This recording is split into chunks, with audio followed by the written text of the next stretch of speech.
Hello everyone. Today our topic is nuclear fusion. In previous video we have already discussed about nuclear fission and nuclear reactor. In this video we will discuss about nuclear fusion. First of all, what is fusion? It is a process. How can we define nuclear fusion? It is a process in which two light nuclei combine to form a bigger nucleus is known as nuclear fusion. Okay, in this way we can define nuclear fusion जिसमें दो light nuclei combine होते हैं, but जब ये combine होंगे इसके लिए condition हमें देखनी है at extremely high temperature. At extremely high temperature. So आप ये डेफिनेशन में ऐड कर सकते हैं कि एक ऐसा प्रोसेस है जिसमें दो लाइट न्यूक्लियाई कंबाइन करते हैं और कंबाइन कब होंगे वो at extremely high temperature to form a bigger nucleus. तो ये फर्दर हम देखेंगे कि हम कैसे अचीव करते हैं हाई टेम्परेचर को. So this process is known as nuclear fusion. Okay, now if we take two light nuclei and they fuse, वो फ्यूज हुए, इसका मास m इसका मास m, दोनों कंबाइन होके क्या देंगे? न्यूक्लियस देंगे. ठीक है, दिस इज न्यूक्लियस. तो आपको पता है कि जब दो न्यूक्लियाई फ्यूज होते हैं तो उनका मास अलग अलग m होगा, लेकिन जब वो कंबाइन होके एक बिग न्यूक्लियस बनाते हैं तो जो उसका मास आएगा this capital M, that should be less than mass of combination of these two light nuclei masses, and this concept is known as mass defect. हमने पहले ये डिस्कस कर लिया है कि जब कंबाइन होते हैं दो मासेस और कंबाइन होके एक न्यूक्लियस बनाते हैं या कोई अदर एलिमेंट बनाते हैं तो उनका जो मास है वो कम होता है. ठीक है, as compare to combination of this. तो वो मास कहाँ चला जाता है? to bind the nucleus or in the form of disappear in the form of binding energy. तो ये सब हम पहले ही डिस्कस कर चुके हैं mass defect and binding energy के बीच में. अब आपको देखना है कैसे दो प्रोटॉन कंबाइन होके फ्यूज होके हमें नेक्स्ट एलिमेंट्स देते हैं. ऐसे ही ये रिएक्शन है वो चलती रहती है. Now we will see about nuclear fusion reaction. If two protons combine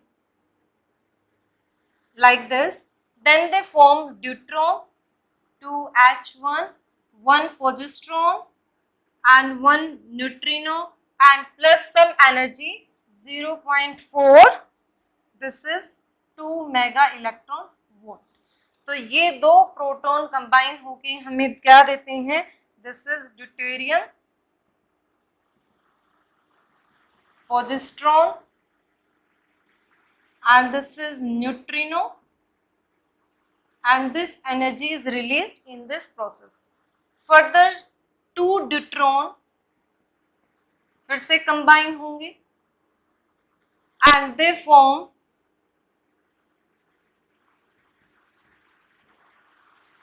एक लाइट हीलियम का आइसोटोप इसमें बनेगा. ठीक है, प्लस न्यूट्रॉन, एक न्यूट्रॉन यहाँ से आएगा and energy is released 3.27 mega electron volt. या फिर ये जो दो ड्यूट्रॉन है ये कंबाइन होके क्या दे सकते हैं? वन इज ट्रिटॉन, एक इसमें प्रोटॉन आएगा and energy release 4.03 mega electron volt. तो जैसे ही ये जो चेन रिएक्शन है स्टार्ट होती है, जैसे ही प्रोटॉन प्रोटॉन कंबाइन होते हैं उसके बाद जो वाली रिएक्शन है ये अपने आप इनिशिएट हो जाती है. तो जैसे यहाँ पे ड्यूटेरियम मिला, फिर एक सेकेंड ड्यूटेरियम जैसे इसको मिलता है तो इसने रिएक्शन करके यहाँ पे बनाया light helium, that is isotope of light helium. ये neutron and that is energy released by और अगर ये दो ड्यूटोन कंबाइन होके क्या देते हैं, Triton, and this is proton and this much energy is released here. So this is known as chain reaction in case of nuclear fusion reaction. But हमें जो प्रॉब्लम फेस करनी पड़ती है वो क्या है कि दो प्रोटॉन को कंबाइन करना ही बहुत ही टफ होता है। दो प्रोटॉन प्रोटॉन के बीच में क्या आ जाता है, कोलम्बियन रिपल्शन आ जाती है। तो उनको फ्यूज करने के लिए, पास लाने के लिए आपको बहुत सारी एनर्जी की ज़रूरत है। जैसे ही हम इन दोनों को पास लाने की कोशिश करते हैं तो कोलम्बियन रिपल्शन इतना ज़्यादा हो जाता है कि ये दोनों के बीच में एक हाइट बन जाती है बैरियर की, जिसको हम बोलते हैं पोटेंशियल बैरियर। पोटेंशियल बैरियर, और ये कूलम्स की वजह से है तो हम इसको कूलम्स पोटेंशियल बैरियर भी बोल सकते हैं। अब ये बैरियर क्या करता है, इन दोनों को फ्यूज नहीं होने देता है। तो फ्यूज करने के लिए आपको इसका टेम्परेचर राइज करना पड़ता है। अब टेम्परेचर राइज करने से क्या होता है कि जैसे हमने टेम्परेचर राइज किया, इनको सफिशिएंट एनर्जी मिल गई जिसके साथ अब ये कंबाइन हो सकते हैं, बाइंड हो सकते हैं और ये न्यूक्लियर फोर्स रेंज में आ जाएंगे। और आपको पता है कि जो न्यूक्लियर फोर्स है वो बहुत ही स्ट्रॉन्ग फोर्स है। अगर ये वंस कंबाइन हो जाते हैं, एक बार ये कंबाइन हो जाते हैं, उसके बाद ये न्यूक्लियर फोर्स के रेंज के अंदर आ गए and nuclear force 10⁻⁷ times stronger होता है कोलम्बियन फोर्स से। तो वो जो कंडीशन है वो अचीव करनी बहुत ही टफ होती है। और जितना इनका चार्ज पार्टिकल का जो जितना ज़्यादा मोर चार्ज पार्टिकल्स, उतनी ही जो हाइट होती है बैरियर की वो ज़्यादा होगी। Height of barrier is high, so it depend on the charge particle की कितना चार्ज पार्टिकल है उतनी ज़्यादा है, हाइट ऑफ बैरियर ज़्यादा होगी। तो सेकेंड थिंग हमें क्या अचीव करना है, we have at least temperature 10⁻⁷ Kelvin. So in this manner, if we raise the temperature of the material up to 10⁻⁷ Kelvin, then the colliding nuclei has sufficient energy to gain that energy or this temperature so that they fuse each other. जैसे ही वो fuse होंगे reaction start होगी। Once reaction start, then two deuterium combine and give lot of energy, और ये ऐसे ऐसे आपको energy increase करके देता जाएगा। तो ये मटेरियल जिसका टेम्परेचर कितना रेज करना है आपको, raise temperature 10⁻⁷ Kelvin, so that colliding nuclei has sufficient thermal energy to fuse, and this reaction is known as thermonuclear fusion. इस टाइप को रिएक्शन को हम क्या कहते हैं, थर्मोन्यूक्लियर फ्यूजन। थर्मल मतलब जो हीट की वजह से फ्यूज हुए, तो जो कोलाइडिंग न्यूक्लियाई हैं उनका एनर्जी हमने कहाँ से गेन करवाई, इस टेम्परेचर से। तो इट मीन्स एक मटेरियल का टेम्परेचर आपको इतना रेज करना पड़ेगा कि जब कोलाइड करते हैं ये न्यूक्लियाई तो उनके पास इतनी ज़्यादा एनर्जी गेन कर ले कि जो ये हाइट थी बैरियर की उसको पेनिट्रेट करके वो निकल जाएं एंड फ्यूज कर जाएं। जैसे वो फ्यूज करेंगे न्यूक्लियर फोर्स वहां पर आ जाएंगे, और न्यूक्लियर फोर्स की उनको क्या रखता है, बाइंड करके रखता है, और इतनी एनर्जी हमें यहाँ से रिलीज होती है। It means in nuclear fusion lot of energy is released. जब आपके हाइड्रोजन हाइड्रोजन कोलाइड करते हैं या proton proton, then deuterium deuterium करते हैं, उसके बाद आप देखेंगे कि हीलियम हीलियम भी क्या करते हैं, फ्यूज करते हैं और भी ज़्यादा एनर्जी रिलीज करते हैं। तो जो सन है या स्टार्स है उन सब में ये जो फ्यूजन रिएक्शन होती है due to their temperature, sun and star में इतना टेम्परेचर मेंटेन होता है, तभी उनके अंदर रिएक्शन चलती रहती हैं और वो एक बिग सोर्स है एनर्जी का। Now next topic is necessary condition for nuclear fusion. What are necessary condition कि न्यूक्लियर फ्यूजन रिएक्शन यहाँ पर स्टार्ट हो। First is high temperature.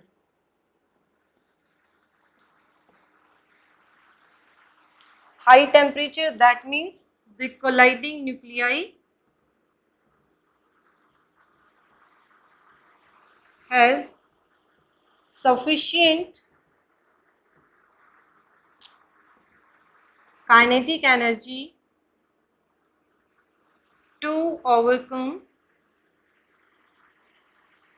their mutual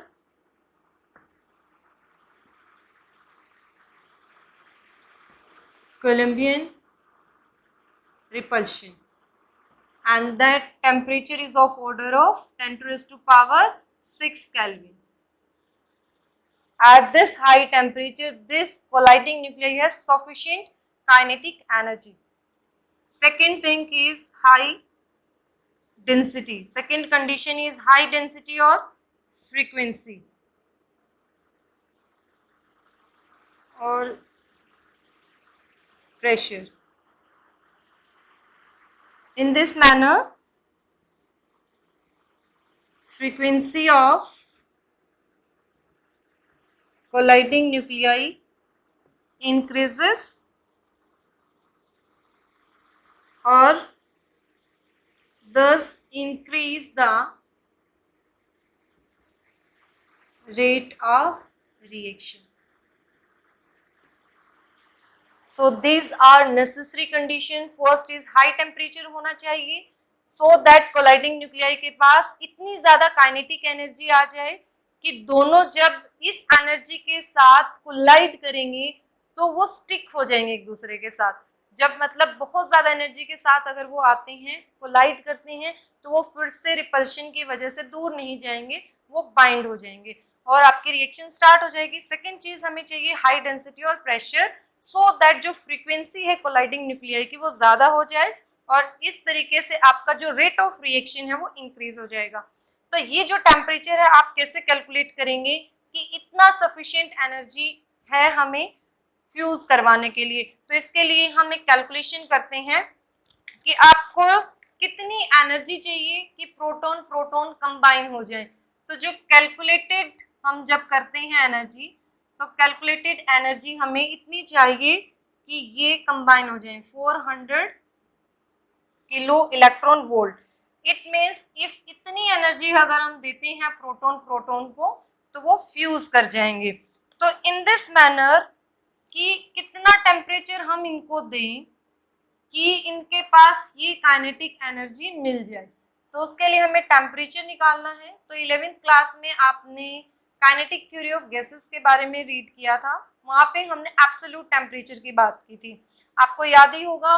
उसमें हम एक फॉर्मूला लेते थे कि थर्मल एनर्जी इज 3/2 kT, ठीक है। And this thermal energy and this is calculated energy, equate करिए इनको 400, this is 10 to raise to power 3 electron volt and this is 3/2 kT. This K is Boltzmann constant, fixed value है। आपको निकालना है temperature, तो after calculating this value we have this temperature approximately 10 to raise to power 9 Kelvin. So this is the energy which is required to collide nuclei and this is the temperature at which this process occurs. So these are 2 points, very important point, and these are the conditions for nuclear fusion. Our next topic is proton-proton cycle. As we know कि fusion एक source of energy है in case of sun and stars. Sun and star के अंदर जो temperature होता है that is very high temperature और उस temperature पर fuse होना बहुत ही easy होता है। जो 10 to raise to power 7 kelvin temperature है वो हम अपनी लेबोरेटरी में मेंटेन नहीं कर सकते, ना ही हमारे पास एक ऐसा मटेरियल है जिसका टेम्परेचर हम 10 to raise to power 7 kelvin raise कर सकते हैं। तो सन एंड स्टार्स में जो टेम्परेचर है वही सोर्स होता है एनर्जी का, जो हमें कंटिन्यूस एनर्जी सप्लाई करता है। तो देखिए प्रोटॉन प्रोटॉन साइकिल ऐसे ही आपका बिहेव करता है, लाइक जैसे चिमनी में हमने एक वुड दी, हमने जैसे उसको स्टार्ट किया तो वो जो एक लकड़ी है उसने बाकी लकड़ियों को अपने आप क्या कर दिया, बर्न करना स्टार्ट कर दिया। हम सिर्फ एक ही लकड़ी को चिमनी के अंदर स्टार्ट करते हैं, उसके अंदर फायर। अब जैसे ही वो एक है वो दूसरे को एनर्जी देता है, तीसरे को, और ऐसे ऐसे पूरे चिमनी के अंदर आग स्टार्ट हो जाती है, जो फायर है वो स्टार्ट हो जाता है प्रोसेस। सेम ऐसा ही होता है प्रोटॉन प्रोटॉन साइकिल में। So our first reaction is when one proton and one proton react करते हैं, तो यहाँ पे क्या बना, deuteron, one positron, this neutron, and energy comes out 0.42 mega electron volt. Then एक पोजिट्रॉन और उसको कहीं से एक इलेक्ट्रॉन मिलता है और उनमें क्या होता है, एनिहिलेशन होता है, और ये एनिहिलेट करके क्या बनाते हैं, gamma plus gamma, this is gamma ray, and energy released is 1.02 mega electron volt. Now again one proton and deuteron combine होके देते हैं, this is helium, light helium और isotope of helium, gamma 5.49 mega electron volt, ये इसने reaction दी। अब इस 3 reaction को आप मल्टीप्लाई करेंगे 2 से, केमिकल जो बैलेंसिंग है वो बोथ साइड करने के लिए आप तीनों रिएक्शन को क्या करेंगे, 2 से मल्टीप्लाई करेंगे। देन जो ये वाला रिएक्शन है, this are the reactants and these are the products. तो यहाँ पर देखिए फिर हीलियम हीलियम जो लाइट आइसोटोप है वो कंबाइन होके हमें देते हैं, this is complete helium, one proton one proton and energy is 12.86। जब आप इनको 2 से मल्टीप्लाई करेंगे and after adding this we have net reaction is 4 proton, one proton here, this is 3, and इसको हमने 2 से मल्टीप्लाई किया, इसके बाद ये 2 यहाँ पर है, तो 1, this is 2 and this is also 2, तो ये 4 और ये 2 यहाँ से, तो हमारे पास कितने रहेंगे, net 4। Then 2 electron, this is electron, इसको हमने 2 से मल्टीप्लाई किया, this one. Then this is helium, this one, एक ही हीलियम हमें यहाँ पर मिला है। Then 2 this neutrino, 6 gamma, 1 2 3 and 2 से मल्टीप्लाई किया आपने तो हमें मिला 6 gamma, and energy after this adding 26.7 mega electron volt. That means in case of proton cycle just 4 hydrogen fuse होके हमें energy कितना दे रहे, 26.7 mega electron volt. If I check out for one hydrogen कि एक हाइड्रोजन ने कितनी energy दी, तो that is around 6.7 mega electron volt. तो यहाँ से क्या इंफॉर्मेशन हम एक्सट्रैक्ट कर सकते हैं कि फ्यूजन में सिर्फ एक प्रोटॉन ही हमें इतनी एनर्जी दे सकता है, एंड 4 आपके प्रोटॉन जब कंबाइन हुए तो इसने एनर्जी दी 26.7 मेगा इलेक्ट्रॉन वोल्ट। तो इन दिस वे जो सन एंड स्टार हैं वो आपको इतनी एनर्जी देते हैं, सप्लाई करते हैं। एक आपका ये हो गया है proton cycle, that is source of energy,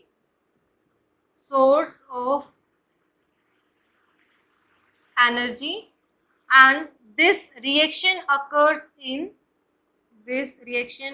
in sun and stars, and this cycle named as proton cycle.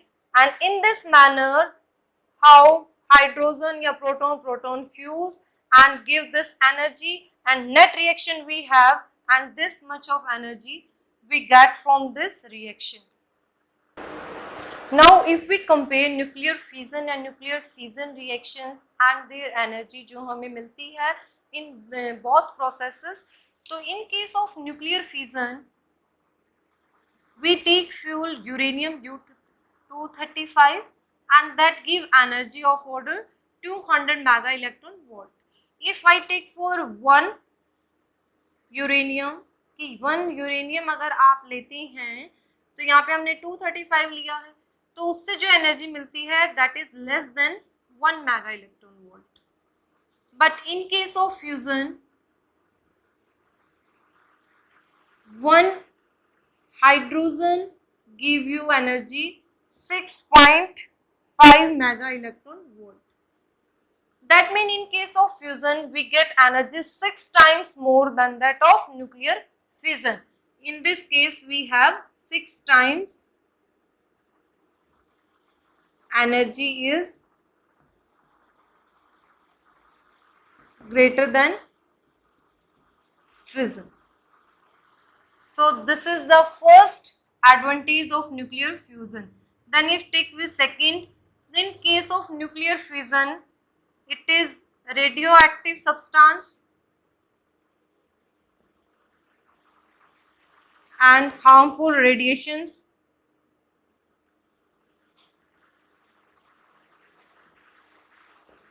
are emitted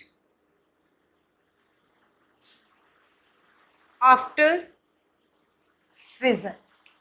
nuclear fission में जो रिएक्शंस होती हैं उसमें रेडियो एक्टिव सब्सटेंसेस हैं वो एज अ प्रोडक्ट्स हमें मिलते हैं, और जो वेस्ट बच जाता है न्यूक्लियर रिएक्टर में जब हम यूज़ करते हैं यूरेनियम फ्यूल को, उसके बाद जो वेस्ट बच जाता है वो भी एक रेडियो एक्टिव वेस्ट है जिससे हार्मफुल रेडिएशंस निकलते रहते हैं।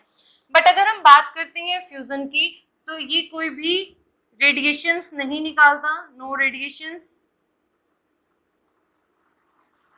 are in nuclear fusion reaction, and second thing no radioactive waste, ना ही इसके पास कोई भी रेडियोएक्टिव वेस्ट बाहर निकलता है। थर्ड इज इसमें जो है pollution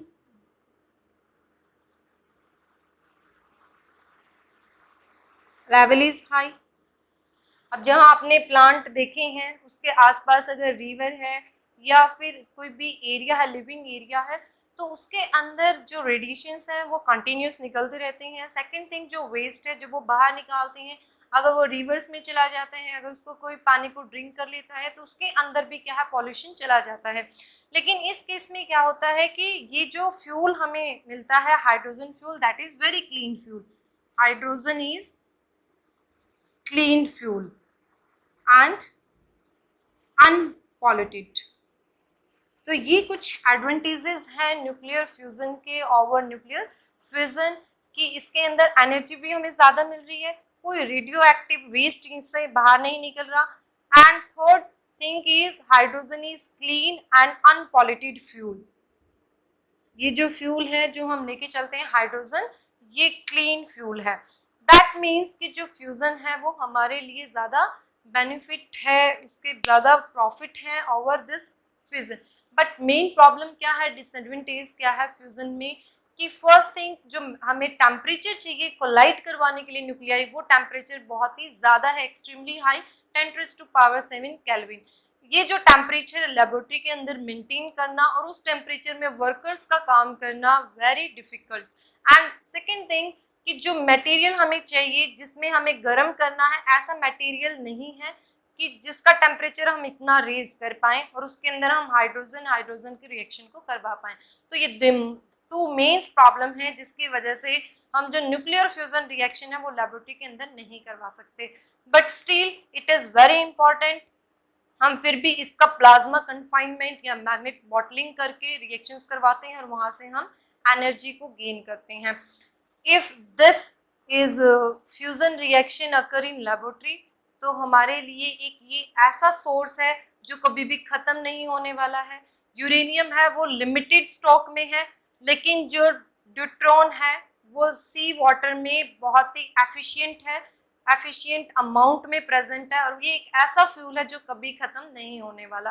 efforts are been made to search that type of container और such that type of material कि जिससे हम ये रिएक्शन लैब में करवा पाए। If once this happens the nuclear fusion reactions will occur in this manner and we get enormous amount of energy in unlimited stock. Thank you.